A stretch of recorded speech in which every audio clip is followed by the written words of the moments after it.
Hey everybody, I hope you guys are doing well. I know I don't do a lot of videos these days. I'm just trying to find my rhythm, and I've been saying that for the last few weeks or so, trying to figure out a rhythm. And yeah, just trying to figure that out. It's all discombobulated for me. I used to get up in the morning before I went to work, make the videos, and be out on my way. But the days run together. Half the time, I don't even know what day I'm on. Sometimes I don't even get dressed. It's just all kinds of craziness. All right, but I am grateful to be able to have employment.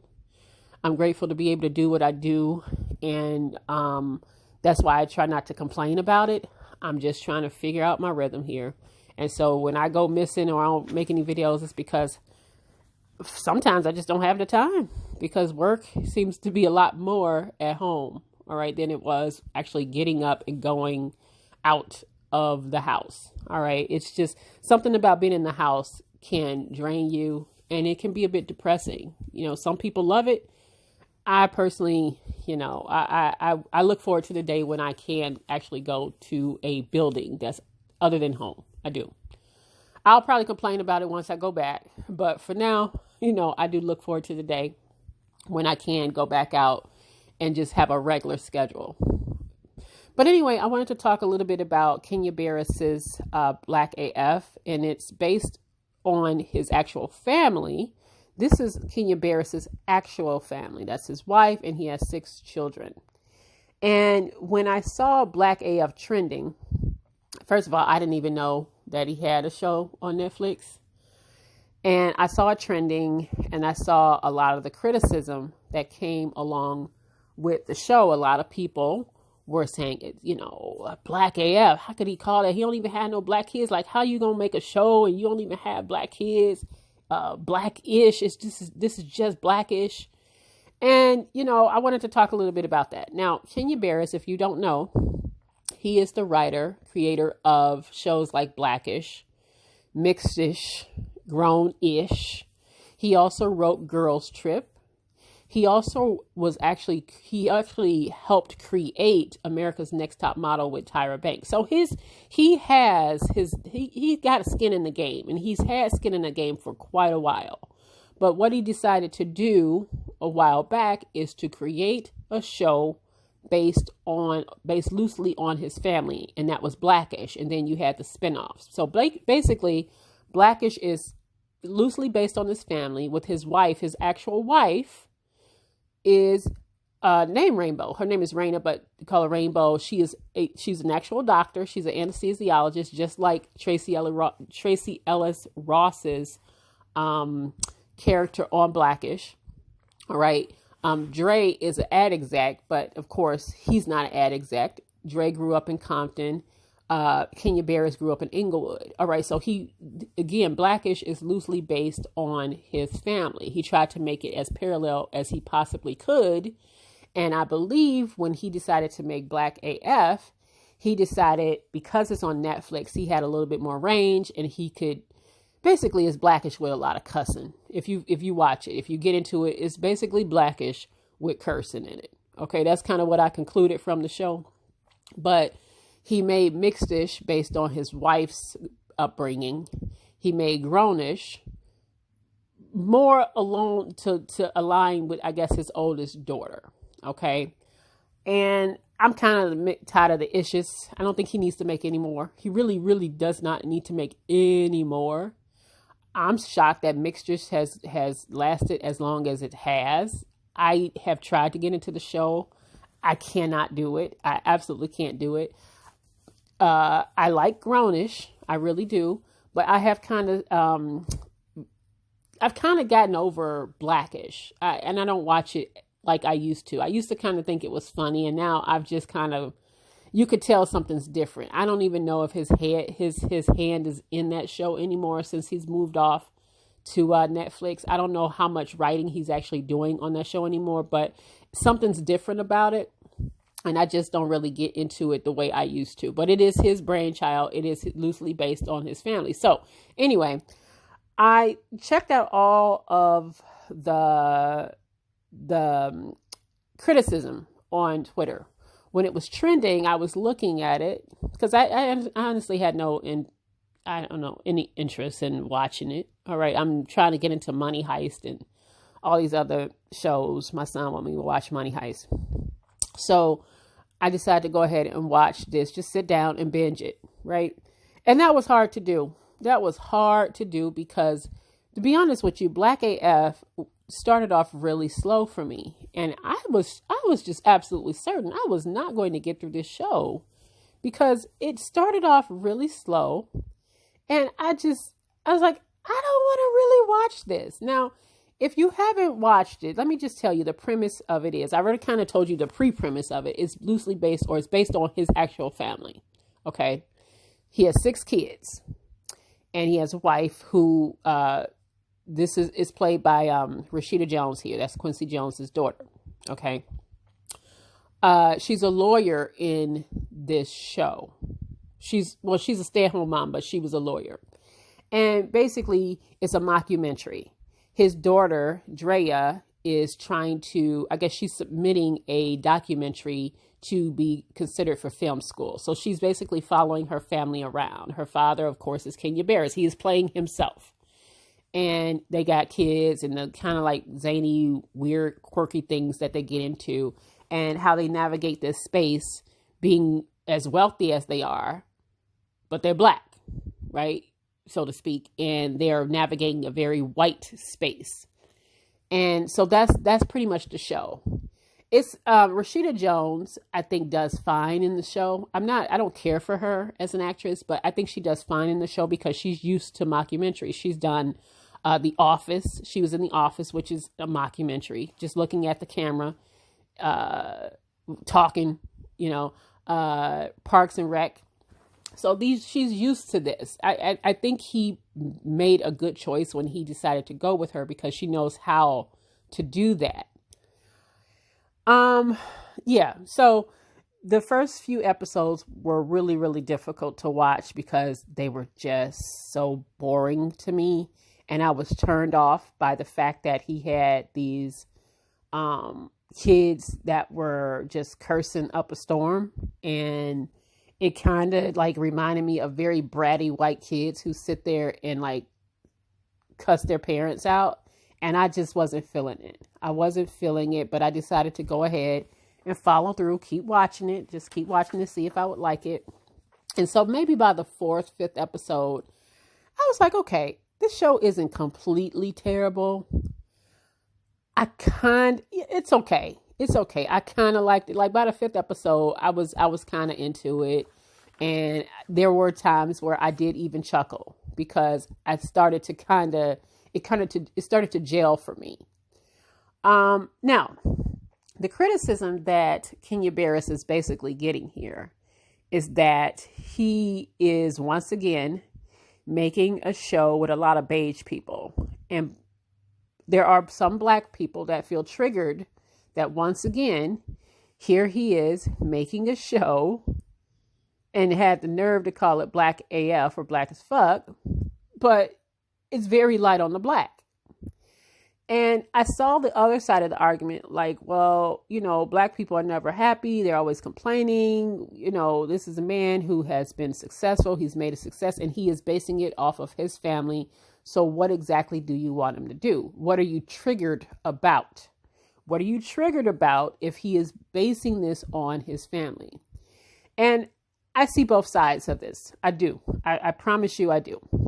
When I first turned on the first episode, I thought to myself, all right, this might be an issue for people because you have this family living in opulence. I mean, the Lamborghini, the fast car, the big ass house, what a lot of people, or a lot of Black people aspire to be and aspire to do. But we know that the majority of us will never just make it to that level.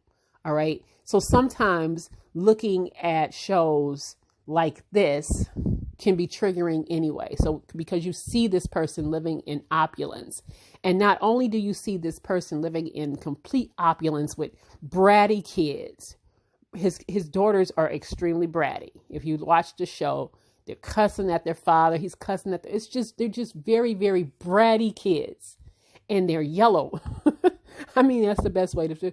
They're light. I think the girl that's playing his child that's actually narrating it is probably the darkest kid of all of them, right? And you almost have to wonder why he did it. You have to wonder why he chose her to be the darkest of all of them, when his actual family, if you look at the real family, none of them are dark. They're all light-skinned children.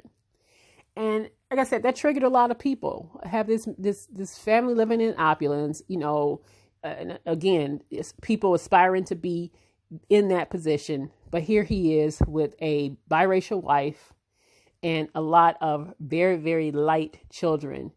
All right.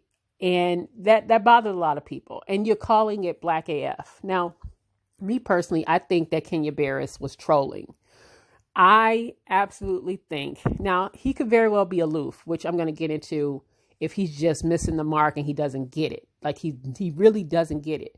But my guess, based on after watching all of this, is that I think he was trolling people by calling it black as fuck when he know that a lot of people are going to have a problem looking at a show called Black as Fuck when there is no children, there's no family members that are, black as fuck. And that just kind of, forces us to think about what's considered black. Black people come in all shades and all this other stuff. And it gets into this whole idea of, should biracial people identify or be considered black? If you don't have two black parents, should you be called black? I mean, it brought up a lot of different conversations. Like, it just sparked a lot of different conversations. And the fact that there is no one way to be black. But me personally, I watched it and I said, he is trolling people. And it was successful, even if you hated the show. Okay, because again, I told you I was about to give up on it because I thought the first few episodes were just downright boring. They were awful, in my opinion. But I honestly think that he is trolling by the title. The title in itself, and then looking at this family and thinking to yourself, there's nothing black as fuck. What? Because for me, the reason why I hated the first few episodes is because I felt like here you have this family living in this kind of wealth, enjoying this kind of wealth, and trying to find things to complain about, trying to find things to consider racist, being around white people. I remember, I think it was an episode when they were out to dinner with their friends, their white friends, and they asked something about the daughter, and the mom got really snippy, and they took everything as a racist or having a racist undertone to like every little thing. It's like, wait, what do you say? Do you think they're being racist? That's how I felt. I felt like they were trying too hard to find racist moments in the first few episodes. And things for me came around the fifth episode when he basically had a barbecue at his house with his family. His family came from Inglewood. They came and they're having this good time. And you see like all his family and how he's starting to feel like he has lost touch with his blackness, when he has his family around. Right. And I think that was one of the best episodes because basically he was putting out new material, and his daughter had already told him the movie was really, really bad. Right. And he's sitting there talking to his staff and they're like, oh, this is great. This is a great movie. Now he knows that they're bullshitting him. But before we get to that, he had his black family who was at the barbecue go in his big ass movie room and watch the movie, and they all loved it. And so he's like, wait. Okay. And so he sits down with his staff and they're like, they're gassing them up. Oh, it's a great movie. It's a great movie. Great movie. And they said, he said, if you didn't work for me, just be honest with me. Tell me the truth. You're only saying that because, of course, it's a black movie and you feel like you got to say something, because if you don't say it's a great movie, then you're going to be considered racist. You're going to be. So he gets, I like the episode because he had a lot of cameos. He had like, Lena Waithe in it. He had Ava DuVernay in it. You know, he had like a lot of really good directors in there. You know, he had Tyler Perry in it.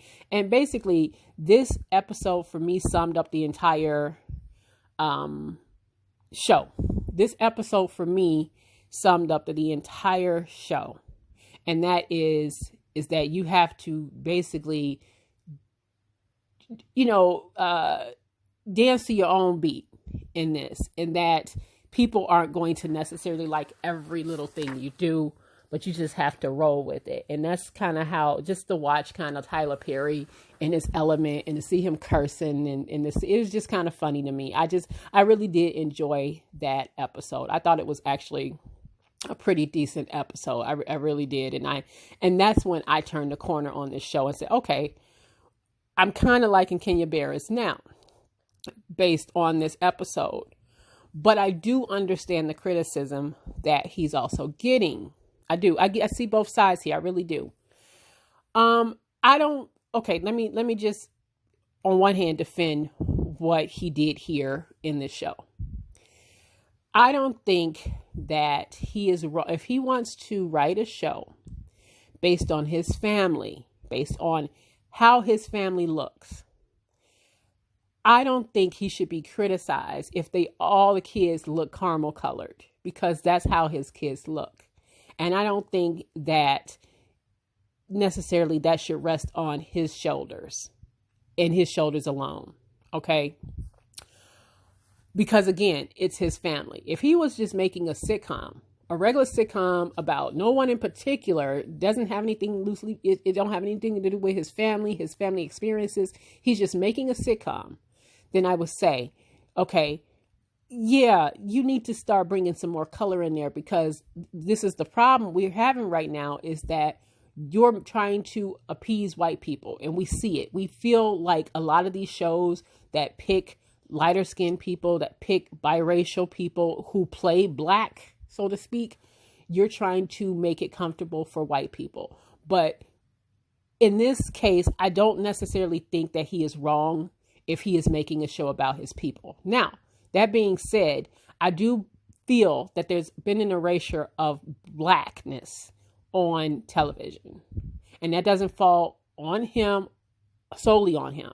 I do think that there is an erasure, and it's been an erasure for a long time. See, I grew up in the era of Good Times, the Jeffersons, where you had darker skinned black people, and we were proud of that. And then as time went on, we had all these biracial people coming in. And I had nothing wrong with being biracial, but there were biracial people who played black. And there's still this argument as to whether or not biracial people should just be considered biracial and not necessarily black. There's a whole argument in that can be had, right? About how they play parts. But you can constantly see it. Look at BlackAF, right? Before I knew that this was based on this family, it just didn't make sense to me. Like, why they got all these mixed kids up in here? You know, and again, beautiful children, but we keep seeing it over and over and over again, how there is this erasure of blackness on television. In the 80s and 90s, there were black people, black. But then you saw the Cosby Show, who had Lisa Bonet and Sandra. You know, you had Denise and you had Sandra. They were both biracial children. And you kind of start to see that slowly but surely, you start to see the erasure of it. And the Fresh Prince, you know, you had the first mama, Vivian, replaced by a lighter skinned woman. And you have to wonder why that happens. And now we look on TV and most of the characters that are black are biracial children and biracial people. All right. And again, I understand why biracial people want to be represented on the show. So for that, okay, Kenya is attempting to, because I've seen biracial people like, I want to be represented on the show. And I'm just thinking, but you are, but they're not. On one hand, yes, you see yourself on TV because a lot of the kids that they pick on TV are biracial, but they're not playing biracial. And so when he made mixtures, a lot of people that are biracial say, I thank you for this show, because at least people can understand the experience that I'm having and how I grew up, even though, you know, Kenya Barris tried to bullshit us because on BlackAF, the mother was light-skinned, and now they have Tika Sumpter playing the mother. That's just light-skinned. Did I just say light-skinned? Light-skinned. Lord Jesus Christ, I need to go back to work. Yes. Tika Sumpter is playing the mother now. All of a sudden, she didn't went dark. She's dark now. All right, and I think he tried to do that to kind of calm down the people that was sitting there tripping about his shows in the first place. But I do think there's an erasure of blackness, of dark black skinned people on TV, and I do feel like black men don't get it. They keep missing the mark. And I feel like black women that are directors and writers and things like that, I do feel like they get it better. They get it right. They do better at it. Like, look at Queen Sugar. I feel like, or Lena Waithe with her shows, and Issa Rae. Like, if you almost have to depend on women to show all the shades of black if we're going to see it on TV, because the men, I do feel like there's this unconscious or kind of like, aspiring to have a family that looks just like this. I do. I gotta say it. I do think that a lot of men aspire to have families that look just like Kenya Barris's family. And it's almost like sometimes they actually go out of their way to have this, to dilute their children so that the generations are diluted. And you see it all the time. You see it all the time. And so I do feel like Kenya Barris, I don't necessarily know if he is completely aware of it, but he did miss the mark of it. But I can't be mad at him for making black as fuck if it's based on his family and having children that are yellow because it's based on his family. And so I just honestly don't think that he should be criticized for that. I just don't. It doesn't make sense to be critical of. You can be critical of the show. You can absolutely be critical of the show. You can sit there and say, well, why would he pick Rashida? Because his wife is mixed. Of course she's going to pick Rashida Jones. She's a mixed race woman. Again, I don't think that she identifies as black, but I don't know that. But as far as the erasure of blackness on TV, people are just tired. And they took it out on his show because it's just, okay, here we go. Another show where we got a bunch of light-skinned folks. I think people were triggered by seeing that. And me personally, I just don't think it was fair simply because it was based on his family. But I do understand why people are upset about it because we're tired of seeing it. And we want to see shows where the kids are black. I mean, they come from a black mama and a black daddy. And again, no offense to my biracial children, but we're kind of tired of seeing that. We've seen it enough. We know it exists. And we would like to just see black children. We just would. We would. Remember My Wife and Kids where Katie was replaced? You know, she was a dark-skinned girl and then we were replaced with a biracial girl. Remember all that? We don't forget that kind of stuff and we're tired of it. And so, I don't know. Like I said, it started off slow for me, but I warmed up to the show. And I want to know what you guys think about the criticism on this show. Have you watched the show? And do you think the criticism is fair about the show? I don't know. I just love to hear from you guys. Go ahead and let me know. All right. Support the channel. Here's my email and I'll see you guys on the next video. Take care, guys.